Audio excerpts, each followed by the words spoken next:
मेरा नाम डॉक्टर तनवीर है और मैं यूरोलॉजिस्ट हूँ अल्तमश जनरल हॉस्पिटल में। और मेरी जो स्पेशलिटी है उसमें गुर्दे, मसाने और गुदूद और इनफर्टिलिटी क्या आता है।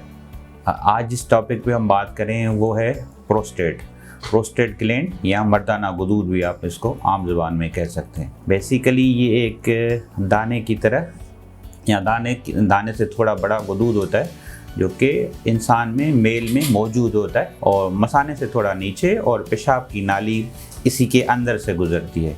तो ये बेसिकली होता है, ये बढ़ता है या इस तरह के जो सिम्टम्स होते हैं ये बाद में इशूज़ होते हैं। को मर्दाना गुदूद भी कहते हैं इसलिए क्योंकि ये आपके सेमेन में कुछ चीज़ें, स्पर्म्स में कुछ चीज़ें ऐड करता है जिसको हम सीक्रेशंस कहते हैं, जिससे इंसान की फर्टिलिटी या इसके स्पर्म जो हेल्दी होते हैं या आपके फर्टिलिटी में हेल्प करते हैं। गुदूद जो होता है या प्रोस्टेट जो होता है उसकी अलग अलग बीमारियां होती है, हर एज में अलग बीमारी होती है। जैसे अगर यंग एज में होती है, जैसे हम इसको कहते हैं 20 से 30 या 35 साल में, तो उसको हम प्रोस्टाइटिस कहते हैं।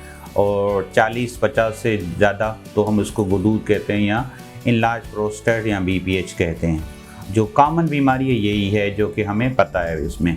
अच्छा, इसके अलावा एक और बीमारी है, वो भी उम्र के साथ होती है लेकिन वो भी 40-50 साल के बाद होती है, जिसे कैंसर कहते हैं, प्रोस्टेटिक कैंसर होते हैं। ये दोनों अलग अलग बीमारियां हैं। 20 से 30 या 35 साल की उम्र में है तो पेशाब में इन्फेक्शन होता है जिसको हम प्रोस्टाइटिस कहते हैं। इसमें पेशाब का बार बार आना, पेशाब में कतरे आना, सेमेन जैसे उसमें जो ना सीक्रेशन होती है वो यूरिन के बाद कतरे आते हैं, या फिर एक सेमेन डिस्चार्ज होती है जिसको हम प्रोस्टाइटिस कहते हैं।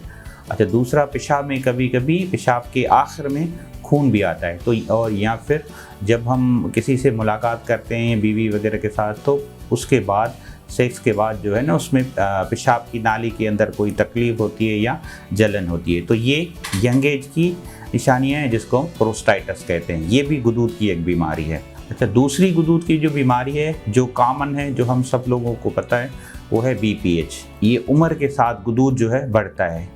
पेशेंट यूजुअली 40 से 50 साल के पेशेंट होते हैं जिनमें पेशाब के मसाइल होते हैं, जैसे पेशाब का बार बार आना, पेशाब का कंट्रोल नहीं होना, या मसाना खाली नहीं होना, या पेशाब करने में थोड़ा ज़ोर लगाना, या पेशाब का टूट के आना। आखिर में एक कभी कभी पेशाब में खून भी आता है, लेकिन ये ज़्यादातर गुदूद से रिलेटेड नहीं होता।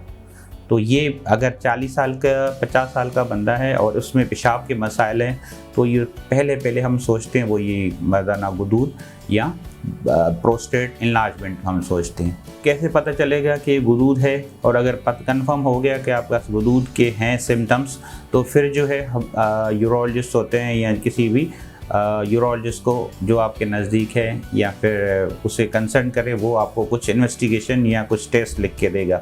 उसी के बेसिस पे हम जो है ना हम ये डिसाइड करते हैं ये गुदूद उम्र वाला गुदूद है या गुदूद कैंसर वाला है। दोनों अलग होते हैं, लेकिन ये पता तब चलता है जब हम कुछ टेस्ट होते हैं वो करवाते हैं।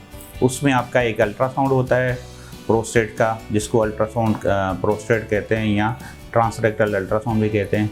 और दूसरा होता है पेशाब का टेस्ट होता है, DR है, कल्चर है। और उसके अलावा एक टेस्ट होती है जो कि अलग करती है मर्दाना गुदूद यानी प्रोस्टेट और प्रोस्टेटिक कैंसर को, जिसको हम PSA कहते हैं। ये बहुत ज़रूरी टेस्ट है। इसी के बेसिस पे ही हम ये डिसाइड करते हैं कि ये गुदूद उम्र वाला गुदूद है या फिर कैंसर वाला गुदूद है। ऐसे ही अगर आप लोगों में को कोई पेशाब का मसला है या गुदूद से रिलेटेड कुछ पूछना है, तो आप मुझे ये नंबर पे कांटेक्ट कर सकते हैं। और OPD में मैं डेली बैठता हूँ 2 बजे से 4 बजे, तो आके अल्तमश में कंसल्ट कर सकते हैं।